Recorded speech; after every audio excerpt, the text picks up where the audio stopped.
In just 1 minute. There are still a few people joining.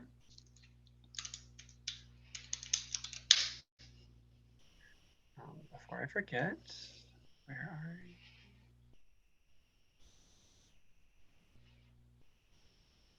There we go.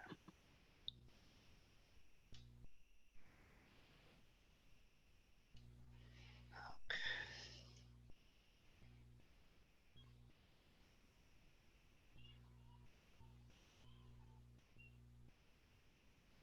So this is the session. If you're accidentally in the wrong session, let us know and we will get you the link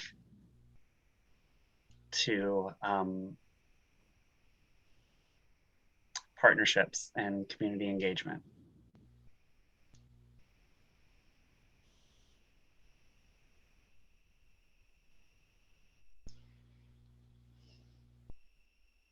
Oh, in the form, not on the slide. I was like, how did I miss that?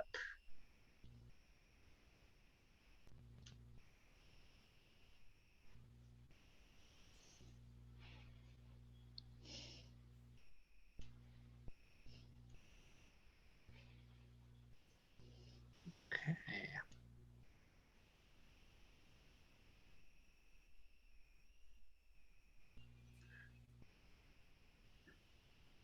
Well, I have 11 o'clock, so I am going to get us started. Welcome again, everyone. I see mostly familiar names, so you were probably with us in our previous session, but if you were not, welcome to the 2021 Maryland Teen Reconnect Conference. This session is Rebuilding Programs and Services.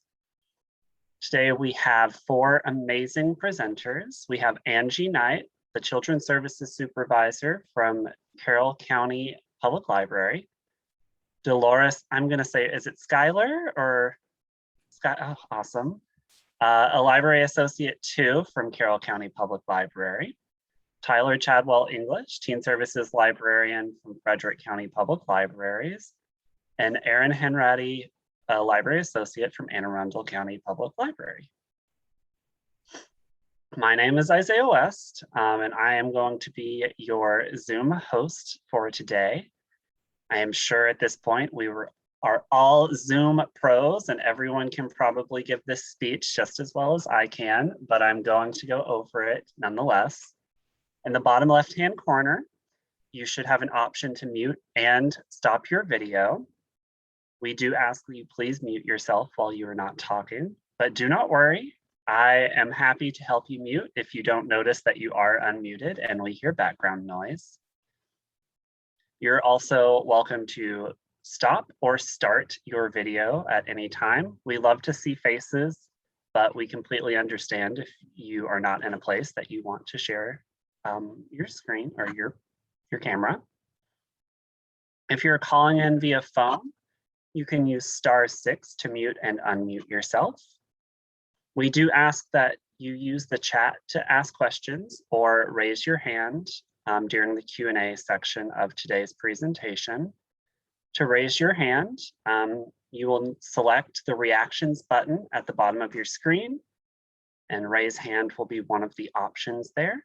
You can also press *9 if you are calling in from your phone. If you do not have a reactions button in the bottom of your screen, you might be using the web version of Zoom, or you might have not have the most updated version of Zoom, and that's okay. Just put your, say, raising hand in chat or whatever it might be, and we'll get to you in the order that we see it.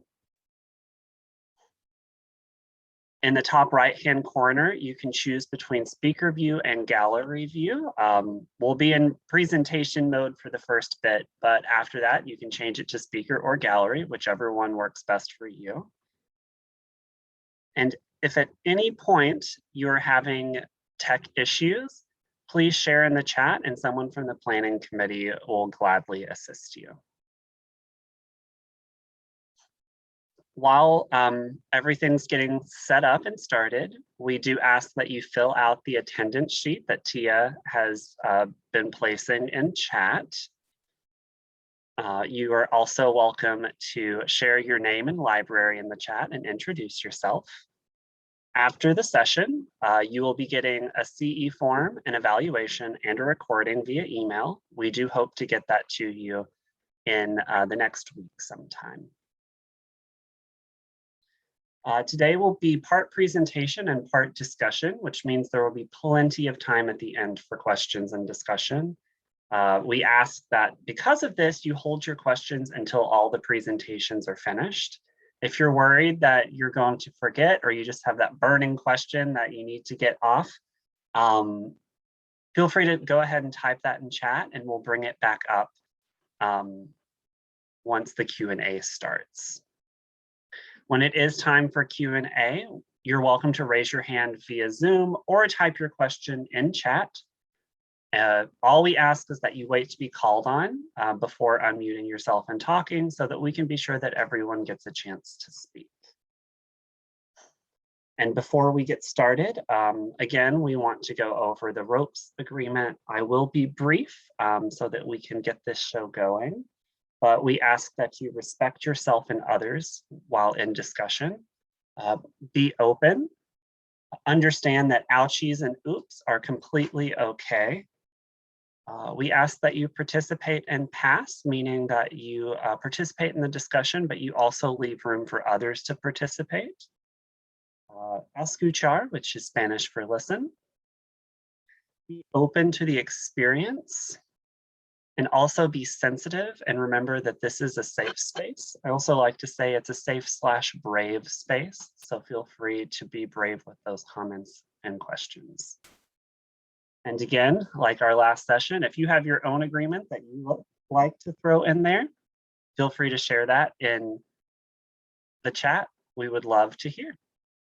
And without further ado, I am going to pass it over. I think it's different from the slide than it is your order. I think Angie and Dolores, are you first? Sure, okay. Yeah, we'll go first. Then I'm passing it over to you. Hi, thank you. Thank you for the wonderful introduction. This has been so much fun. And I'm Angie, and I'm here with Dolores together, which is great. And we're really excited about reigniting our programming and services. And just to give you some background, at Carroll County Public Library, we do not have a dedicated teen librarian at each branch or at all. But what we do have is a system-wide teen team. So it's a group of librarians that are interested in teen services throughout the system, which makes it really cool to be able to communicate directly and do some really great system-wide things. So I wanted to share some of that with you now.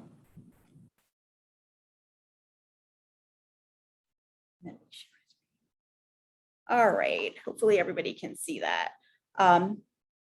So this is, we thought this, during the pandemic, we discovered teens and parents were, and actually still are, because our particular system isn't allowing volunteers to come in, there still is this huge need to not only connect with other teens, but to also earn those service hour opportunities. So as a team, we wanted to try to brainstorm ways that they could do this. We wanted to introduce some take-home options because our teen take-home kits had become so popular during the times that we had been closed. So we thought, how can we meld these two things together, the kits and the service hour opportunities? And we also wanted to ensure that our teens had equitable access to these volunteer opportunities. So we wanted to institute this system-wide, so it wasn't just, you know, this rural library, and on this rural library in this end of the county had this, but some of the other libraries in our system didn't. So these are some things that we instituted system-wide. All right, so we thought, what could they do virtually? And these are some of the things that we came up with. So this is one of the projects that we did. We thought we would try to tap into their creative side. So we put together a kit with a small canvas, a strip of different paints, and some prompts to give them some ideas. They took this home, they created art, and they returned it to us for us to display in our teen spaces. And for this, they could earn up to 5 service learning hours.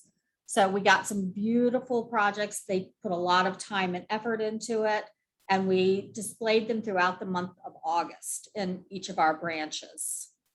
Yes, this is really great way for the teens to like create that ownership of the teen space. We actually had families come back into the space just to see the art that their kids did. So it was really cool to introduce that. And because we bought in bulk, it was actually very cost effective for us.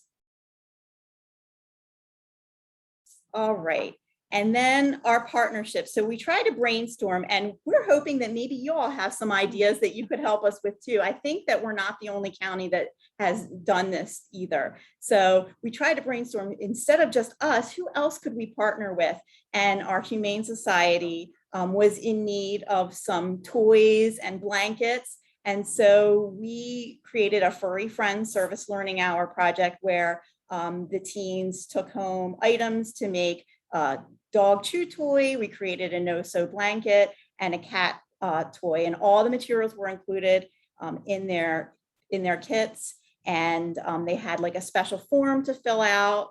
That way, when they returned the kits to their library branches, that we had their name, their contact information. And these are actually the animals from the Humane Society enjoying that we just actually dropped them off this week. We were able to drop off all of those kits. So that was a very rewarding project to work on. And this has been an ongoing project for probably about 7 years now.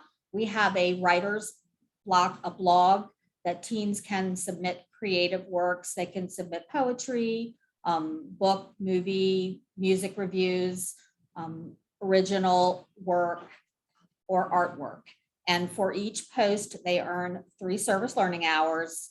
And for a while, we had so many that we had kind of closed off, but we reopened it. And during the pandemic, we had huge numbers of submissions. We're still trying to catch up with all the posts that we got during this time.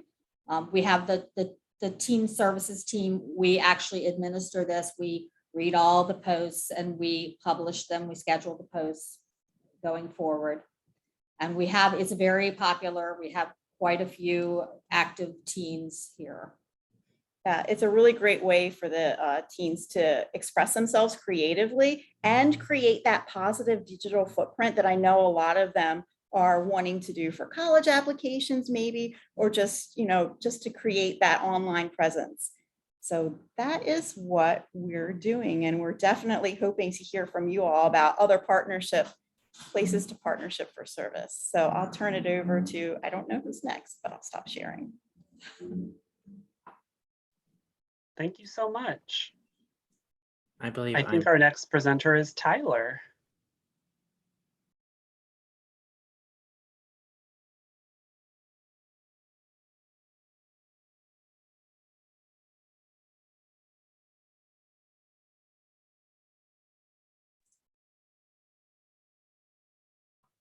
Okay, thank you. I'm not going to introduce myself again because Isaiah did such a good job of that. I am a full-time teen services person. And what I'm talking about today is an activity that bridges the gap between virtual and in-person services. And what I was noticing was that children's services were doing a lot of make and takes, things that could go being checked out to their population, and teens couldn't at that time like put together like actual make and takes, like where we could buy materials and send them out. But what I did do is, and this isn't a this isn't fully accepted by our entire system yet. It is a pilot project. I started last January during the pandemic, and essentially what it is what I call teen takeaway totes. And it's a project in which teens or their guardians would sign up for for a subscription service where they would get to choose between two themes, and a tote bag would be prepared for them with items trapped on hold under their account and placed on a hold shelf the first of every month. Patrons could make appointments or drop in for curbside pickup for their totes. Now they can come in and pick them up, and items in the bag would be checked out to the patron's account upon pickup. So subscribers who did not pick up their holds at the end of the month would be noted, and after not picking up totes 2 consecutive months, the subscribers would automatically be removed from the list. So what this included, so there was no cost. I'll get to the cost more later, but essentially what was inside each tote was one themed novel. So they got to choose between 2 curated themes, a Blue Dot book, which is what we call our 6 months or newer books, one graphic novel or manga, one DVD, and then one audio book, which came in the form of Playaway. I created read-alike pages, which was a full page suggestion for YA titles related to that month themes, coloring bookmarks, other printed theme materials, like word searches, puzzles, Discord challenges, and a paper board game. We also included any information on virtual volunteering, information on our Discord server, and listed any upcoming virtual programs. This is just an example of the themes that we had, some of the themes that we've had, because like I said, we had 2 each month, and one of my favorite, it was Sheroes. When this is theme, it was in honor of Women's History Month and celebrates the fierce, ferocious, and fascinating female protagonist, which, as you know, is fairly could account for a lot of books, right? So that gives us the opportunity to choose a lot of different things for the themed novel. So advertisement for this, essentially, I put a Google form onto 3 local Facebook groups. And that was the only advertisements we had. The only way people could sign up was through the Google form, which asked each month, which I would collect their information, and then they'd get an introductory email asking for what the first theme that they wanted would be. And here are some of the numbers, the takeaways. We had 83 people initially sign up. In January, 53 of the totes were picked up before the end of the month. In February, 50 totes went out to teen patrons. In March, 43. In that 3-month quarter, we circulated approximately 954 young adult and juvenile items. Now we have about 25 active tote members a month, which is a far cry from 83, but still 25 active subscriptions just for our branch. This is only happening at our branch. Is pretty awesome, and it's much easier to put together 25 totes a month than it is 83. Let me tell you. The cost is almost nothing. We used the small handled curbside bags that they had purchased in bulk for our curbside service, which we are still doing, but not as much putting them in bags anymore. So I didn't pay anything for those. There was obviously the cost of the copy paper and the ink associated with it. And I used large paper clips to put together the little packets that went in there. But everything else was library material checked out to the patrons. So which, in most cases, if not all, were returned. So that the cost was the largest cost, which is in the amount of time it cost me to work on it. So I just kind of put together like a brief idea that, like me as a full-time teen librarian, I spend about 8 hours a month putting together the totes. That includes like emails and putting together the lists and, getting everything ready for the packet. The process is the subscribers would sign up using a Google form, and they'd provide us with the following information. They could choose, most of it's standard. There was just 2 like side issues that I wanted to bring up. We put reading maturity level. So regardless of their age, they could either choose middle school or high school reading level, and then they got to choose between 2 curated themes. So participants would sign up. I would create a spreadsheet from that sign up and identify how many items we needed to prepare for middle school and how many for high school. Our paper ephemera was copied and printed and assembled into packets. The library materials were pulled based on those numbers. And then the final step was to put them together in the totes and assemble the totes with paper packets. It is best And then we send out emails. They typically receive a subscription email, a first email informing them the totes are ready to pick up. The second email reminding folks they had a tote to pick up. And the third was a final warning to pick it up. And then it had a Google form for the next month's curated themes to fill out. The biggest issues we faced were totes not being picked up, which we just eliminated them from the program. We sent them an email if they didn't pick up twice in a row. Items, the absolute biggest thing was figuring out how to get everything pulled without making it hard on shelvers and other staff members for missing material. So it really needs to all be done in one day and put on hold for the patron in one day. We found that the subscribers were less interested in DVDs based on the survey that we sent them. And so we stopped putting the DVDs in. And scheduling time can be difficult now that we're back in full time to make sure that we get the time to do this. I've hit 5 minutes, so I have survey results here, but it's on the website and it's in my packet that I put for you guys to look at because I don't want to take any more time. But thank you for the 5 minutes and 52 seconds, and I hope you enjoyed this. Thank you, Tyler. Okay, next we're going to hear from Erin. All right. Hi. So I do have a handout that I made. I can try popping the link in the chat right now, but it should also be available on the website. Let me know if that link does not work.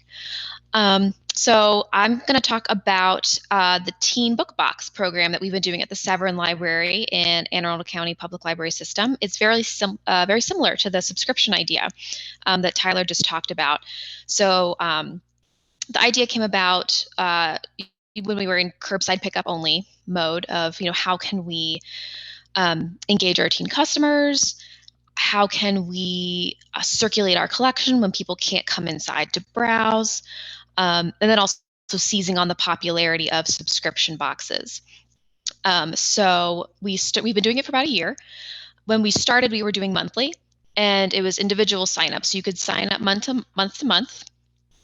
You signed up on our website, and then there was a Google form to fill out your reading preferences, and we did individual personalized reader's advisory for each teen that signed up. Starting in the summer, the popularity of the program grew. So when we started, we had about 6 to 10 teens every month. And then this summer, we switched to a seasonal box, and we switched to bags so that we could fit more stuff inside. So now it's more of a teen book bag program. But they signed up for a seasonal bag so we could fit more stuff in there. And I think over the summer, we had about 40 teens who participated at my branch. And what we also did was we kind of have found that we're getting more teen customers engaged and signed up by signing them up directly in the branch. We're right across from a high school, so a lot of teens are here in the branch. So we made a paper form, and that's included in the handout. It's a blank form, so anyone's free to use it or repurpose it if you're interested. And it's just so quite to get a sense of what their likes, dislikes are. We have a spot open at the bottom for anything else that they'd like to add, which is always very interesting. They're very comfortable telling us exactly what they want. So we have customers who say, I want fantasy by a Black or Indigenous author. I want LGBTQ comics. I like German Shepherds. I want to learn Korean. And some really sweet notes where we've had a couple teens say, I don't want the extra goodies inside, I just want the books. So we do books based on their reading preferences, and then we include some other little giveaways that they get to keep. So in the past, we have used journals, stickers, hand sanitizers, silly putty, tea lights, some kind of craft activity we try to include. So that might be a coloring book, or we've done like macrame keychains. Let's see. I've done a NaNoWriMo activity in there before. So usually some kind of creative activity or STEMmy activity, and then some little goodies that they get to keep. And of course, food and candy. For this past round for fall, we partnered with, we have a partner at United Way who they had some pre-made kits that were for teens to talk about stress relief. So we just kind of borrowed their kit. So this was great. So this was a drawstring bag that we could already use. They had things already in there like stress balls, shaky eggs, coloring books.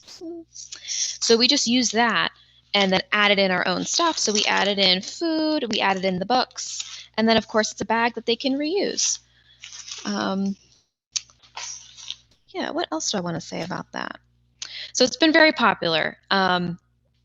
It's been a really nice way to get to know our regular teen customers because we do get a lot of repeats, and it's on. It's not to the scale that Tyler's is. We haven't had to do that many bags or for that many customers, but with the smaller amount, we've been able to get to know our teen customers pretty well, and they're comfortable coming up to the desk and talking to us and asking for help and telling us what they need. So it's been a really great way to reconnect with our teen customer base and being able to offer a program and reader's advisory to them when coming to the library can sometimes be challenging, or when they're burnt out from Zoom or virtual things or things online. So it's something tangible, physical, but very accessible. And that's all I have to say about that. Okay, so now is the time to ask our lovely panelists your questions. And also if anybody has anything else that they want to add, just because we have, our experts on the screen does not mean that you are not also an expert. Before I move to those that raised their hand, we did have one question in the chat for, I think, Tyler, and it was, how much are the totes you use for Teen Takeaway? How much did they cost? Yes, I think so. Okay, so I apologize. I don't actually know that. What I did is I repurposed bags that the system had already purchased for our curbside pickup. So hopefully your system did curbside pickup and you might have some leftover bags. That's what I did. I just grabbed a bunch of free ones.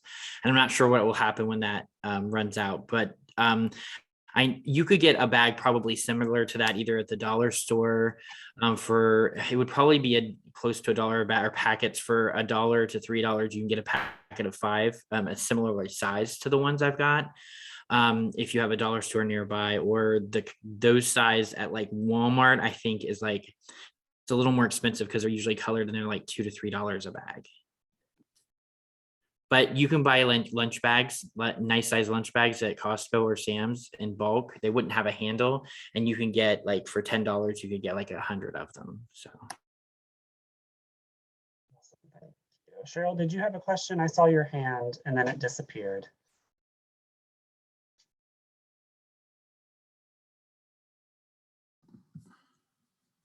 Thank you. I was trying to unmute. I had a hard time unmuting. I was actually going to type it in the chat instead, but I'll say it out loud.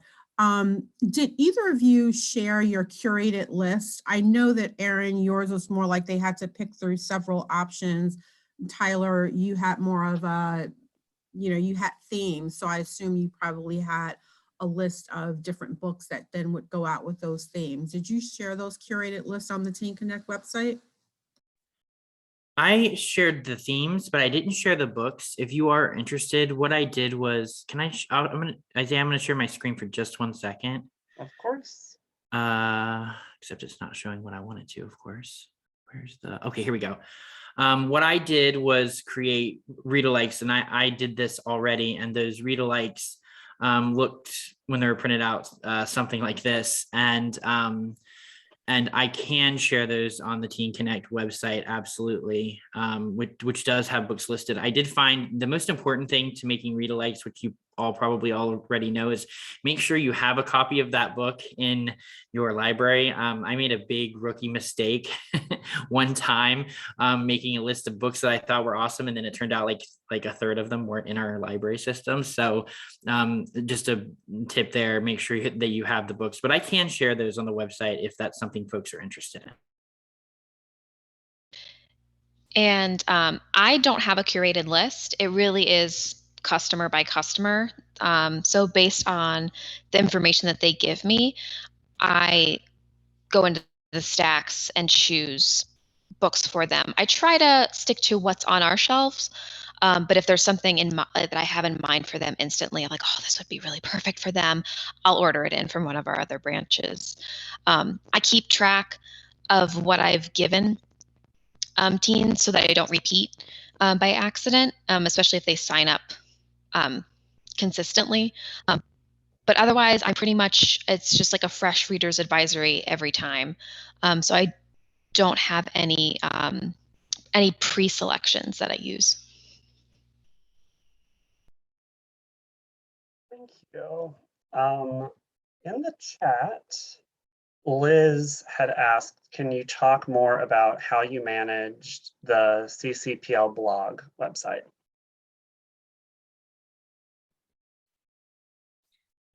Well, it's actually been a process that's evolved. Like Dolores had said, we started about 6 years ago. So you can check it out. It's on the Carroll County Public Library's website. And if you look on the Teens resource page, you can see it.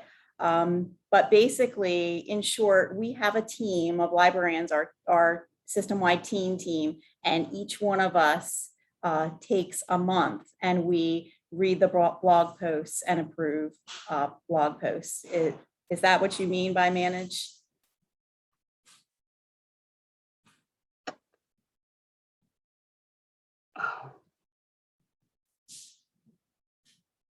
Yep. So Ruth, you had your hand up and then it disappeared. Did your question get asked or?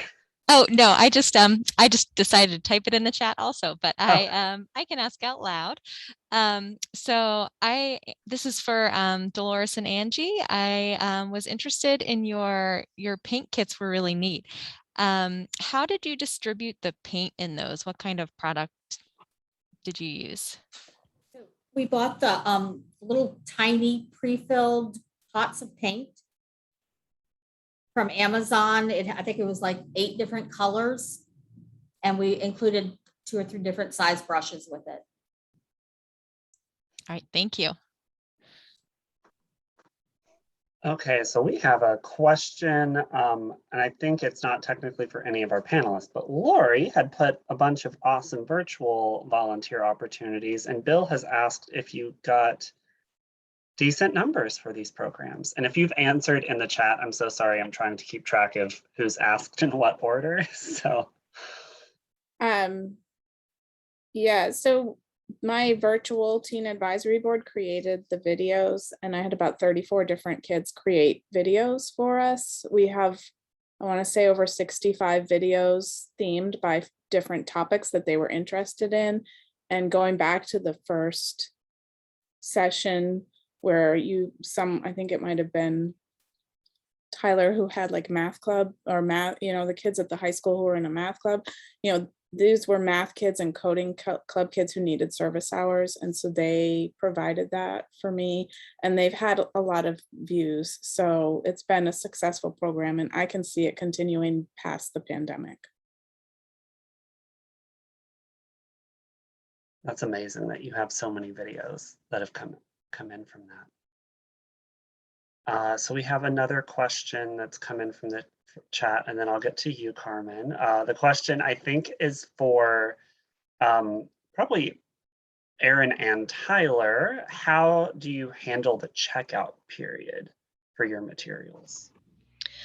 So what we do, we actually, in order to keep the books a surprise from the customer, and like Tyler was saying, in order to avoid confusion about missing items, we have a staff programming card.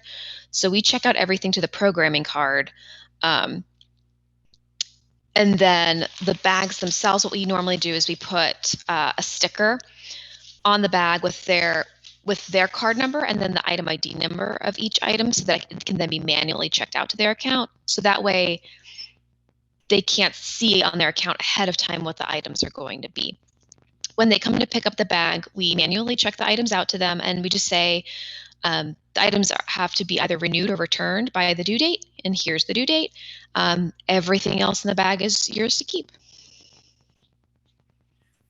So we actually tried something similar early on with the programming card, and for us, it ended up being a disaster because we just had so many bags, so many people, so many things. I but that was our first attempt to, like, our first workaround to. Now unfortunately it's not a surprise. We trap the books. I don't know if that's the same term everyone uses in their library for putting, we put the books on hold and trap them for the patron, so they know what they're getting essentially, which can cause problems sometimes because sometimes they just cancel and they're like, yeah, I don't want that. Which is a problem I haven't solved yet. But for the most part, we put it on hold, and then we just allow them to be checked out for the normal time. Now, what I don't do is, normally if an item is put on hold, it is only on hold for 7 days for pickup, but I allow them the entire month to pick up the bag, and then their materials are checked out for the normal 3-week 21-day period that we allow for, and we staple the receipt. We have a label that's on the front, and we staple the receipt with a due date highlighted on it. Thank you. Carmen? First of all, I love this idea. I'm a huge subscription box fan lover, so shout out to Stitch Fix. But I was wondering, in your curation, do you include a note or a card that sort of explains like why you chose those items, or does that come along with more as you establish like a relationship with the regular customer and their preferences? I have not included notes before. There have been a couple customers where if they wanted something really specific that we just didn't have, then we have had more back and forth. If we have to like order something through Marina, for example. No, but otherwise,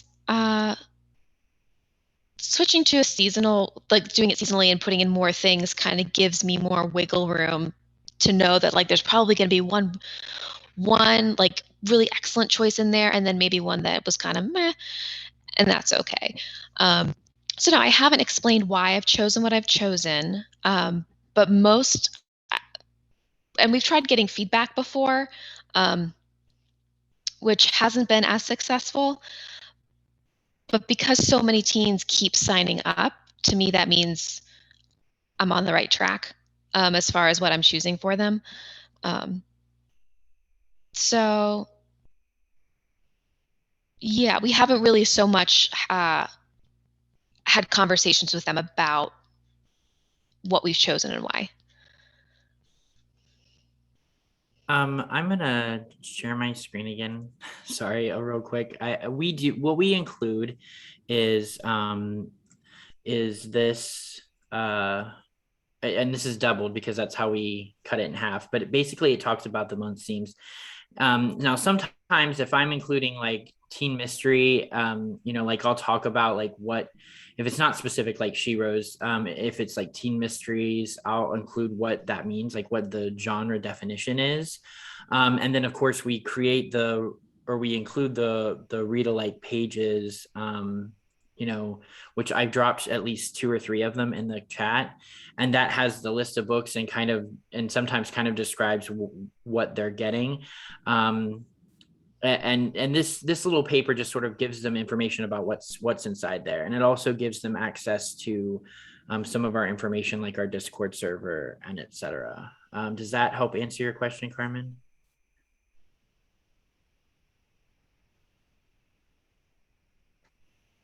And if you guys want to chat, so I did drop a couple of those examples in the chat, but if you guys want to talk about other types of programs too, you don't just have to talk about ours. This panel is also about like helping you get ideas about things that you're thinking about, or you have questions about, or you need help running. So feel free to, bounce other things out there. Took the words right out of my mouth, because it looks like we don't have any more questions. We're caught up on questions for the panelists. So I'm going to actually unhighlight everyone and put us in gallery view so that we can see everyone. And now is the time for everyone to talk about the amazing things that you are doing.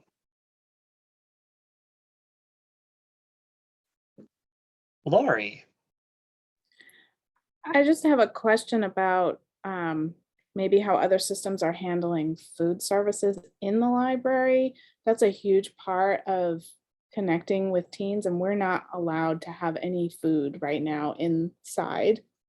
And so I love the idea of putting a snack in a bag that they take home, but like I feel like it's a huge barrier at the moment, and I hope, I mean, it will be temporary. We'll get through this, the COVID restrictions, and it will change, but like, how are people handling this?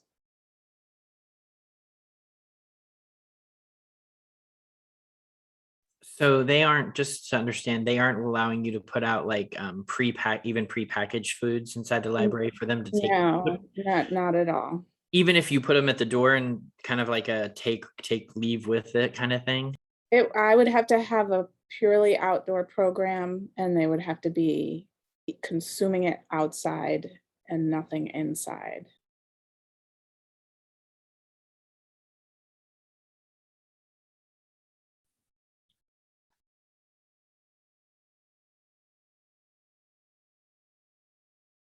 Yeah, I'm sure that the policies regarding food are going to vary from library to library. Our library, food and drink is allowed in the library, but not in programs. Like there's different rules about programs. Like patrons don't have to wear a mask when they come in the library, and they can bring, the normal types of food and drink in the library. That wasn't always the case, but they recently put that back. But programs is still restricted. You have to wear a mask. You have to keep your program a certain length of time. You can't have food or drink during the program. And it was super awkward for me because one way that I wanted to bring teens back in is have cooking programs. But how are you good? It's weird to make food and then you can't eat it during the program. So I focused on take home food, but it still feels strange to not be able to eat it right at the moment that you're preparing it. And hopefully those rules will change at some point and we can actually cook and eat at the same time. But right now we're just preparing food and taking it home. Hello, everyone. We have a no food policy in the library for a few reasons. One of the reasons why is this, COVID, and the second reason why is we're down staff for building services.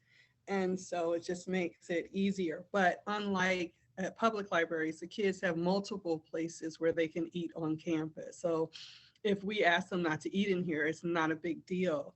So if the public library doesn't have a designated space where food can be consumed safely via COVID, then until those restrictions can be lifted, and based on the news that I saw yesterday, they may eliminate masks in schools if the numbers keep coming down. I just saw that this morning and last night on the news. So having a designated place when it becomes safe for teens to eat, or if you want to do something, just have rewards that are non-edible. Then that kind of eliminates, because you're right, if you give them food and expect them to consume it in a certain place, that becomes problematic. But to have other rewards where they can go to, maybe talk to a local eatery and they have a gift card or whatever, or a certificate, and they can get food there. So that would be a nice partnership, and then they can consume the food in a local eatery versus in the library as a possible temporary solution.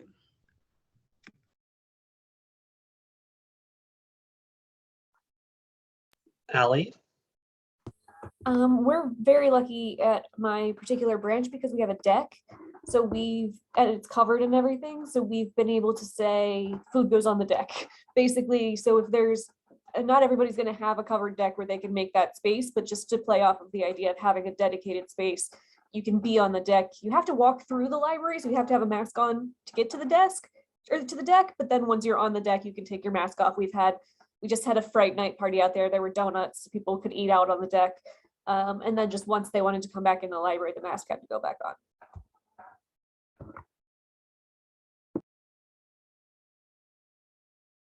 Thank you for all that. I do want to kind of one up or like +1 to Dolores and Angie's buttons. I brought the button maker for most of my teen programs and just themed the button to that specific program. And that was their reward because I worked in a library previously that didn't allow food in the building at all. We had a major mouse problem, which then led to summertime snakes. And if I saw a snake, I told them I was going home for the day. So no food for us.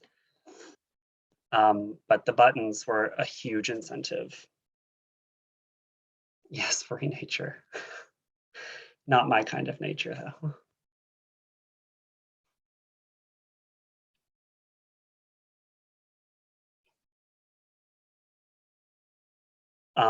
I would love to hear about the Teens Give Back for the Veterans program. So Liz, you've been volunteered.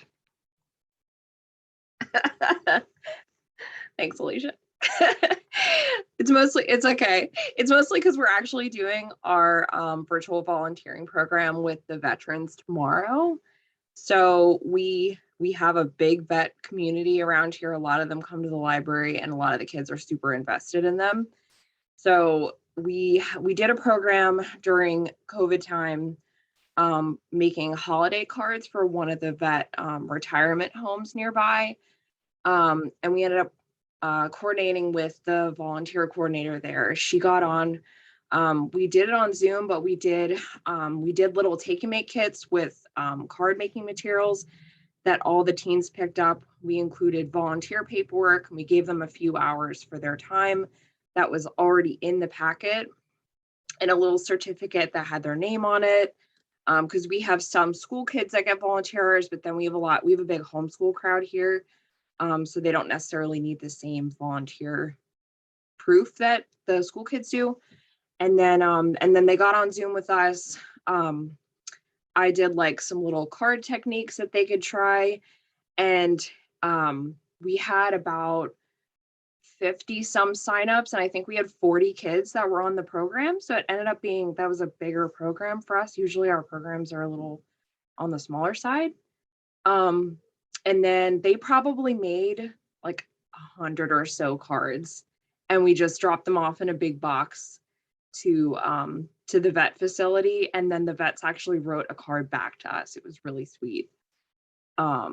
And the volunteer coordinator actually asked us to like make a poster for one of the vets who was pretty sick to put up in their bedroom. And they made all these beautiful posters for this like one particular vet. And so that was really sweet. So we're gonna do the same thing tomorrow. Same thing where we did, where we got all the packets together, the kids picked everything up. And tomorrow we're getting on with another VA hospital coordinator. We're adding an extra layer this time, which we're gonna see how that works. We wanted to make it a little bit more interactive. So we're having the teens put their first name on the card in this little special sticker. And then if they want a like personalized response from a vet, I talked to the volunteer coordinator there about if the vets want to make a response card, and then we have them, we'll transport the vet cards back and get them back to the kids, because we weren't comfortable doing a like personalized pen pal kind of thing, but we still want it to be interactive. So we'll see how that works if it ends up happening. But so that's something we're trying this time, fingers crossed that that we can get that to work, but that's been pretty successful for us. If anyone has any questions, we've got the logistics down now on like how to get the program to work well, but if anyone has any questions, just let us know. Me and Alicia are working on the one tomorrow. Thank you for sharing that and being okay with being put on the spot. Always a trooper. Put you on the spot, Liz. That's okay. I was gonna make a plug about it and then I forgot.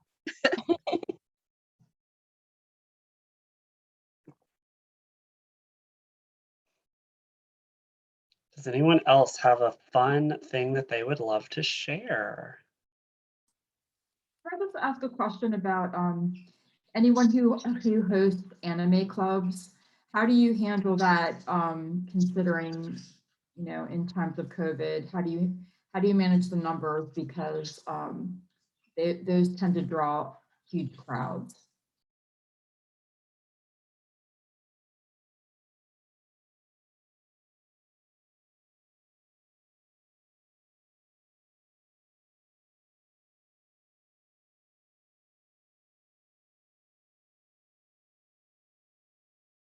Ours hasn't been so large that it's been unmanageable on Zoom. You know, I think the largest number that we had was 25, which was kind of reaching capacity of manageability for Zoom.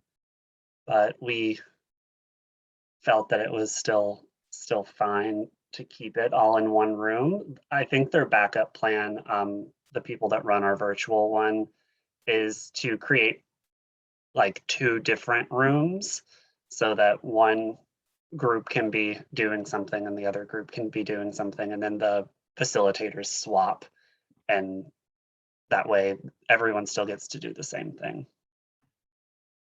When it's virtual, instead of showing anime like I did when it was in person, because I just used Hulu because I had my own Hulu account, so I would just use Hulu in the library in person.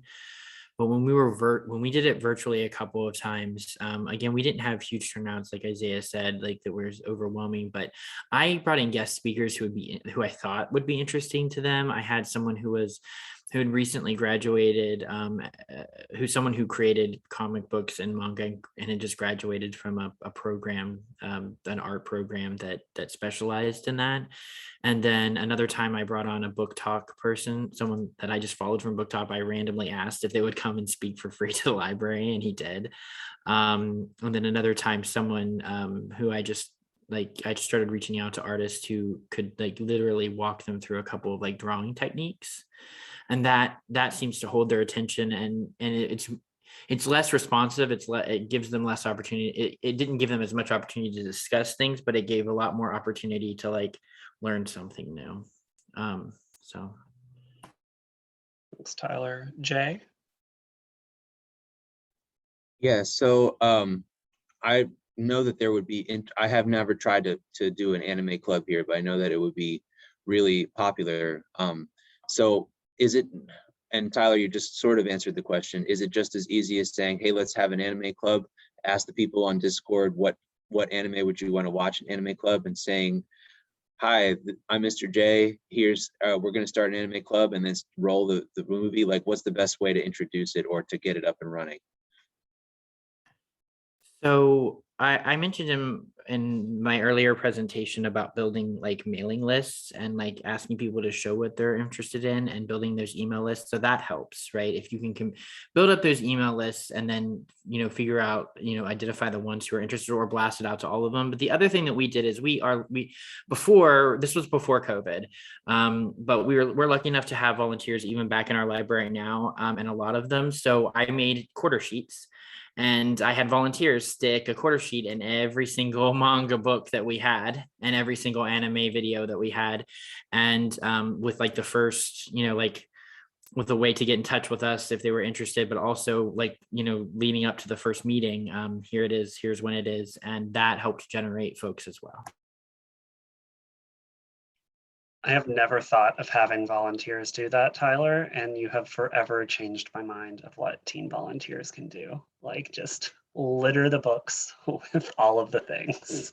Not just litter the books, but they all have social media. And we're not at FCPL, we're not allowed to like have any of our own. So like we can't have a teen social media account that we control.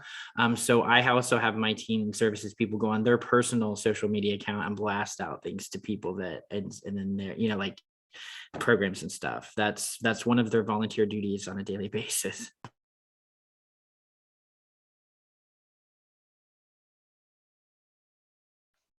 Okay, so we have 2 minutes. I know that it says that these are an hour, but if you come to any of mine, I'm going to try to keep them 55 minutes so that we have 10 minutes in between sessions, because 5 minutes is never enough. Sometimes you need to just like turn the screen off and like close your eyes for a few minutes. So if anyone has any final thoughts, we have a couple minutes left.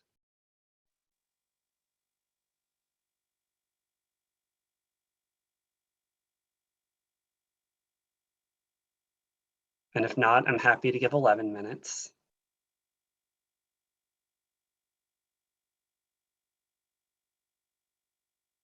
Okay, well, thank you so much, everyone, for attending this session. If you did not fill out the attendance sheet, if we can get that. Oh, thank you, Tia. I still don't see the link, but Tia's dropping it in the chat. Please sign in so that you get your CE for this session. I hope that we see you at all of the sessions today. We have 2 more sessions coming up after lunch. I forgot that this is the one before lunch, so it doesn't really matter either way how much time we have, but I hope that we see you after lunch for our next sessions. If anyone has any questions, feel free to reach out. We will gladly link you to the people that you have questions with.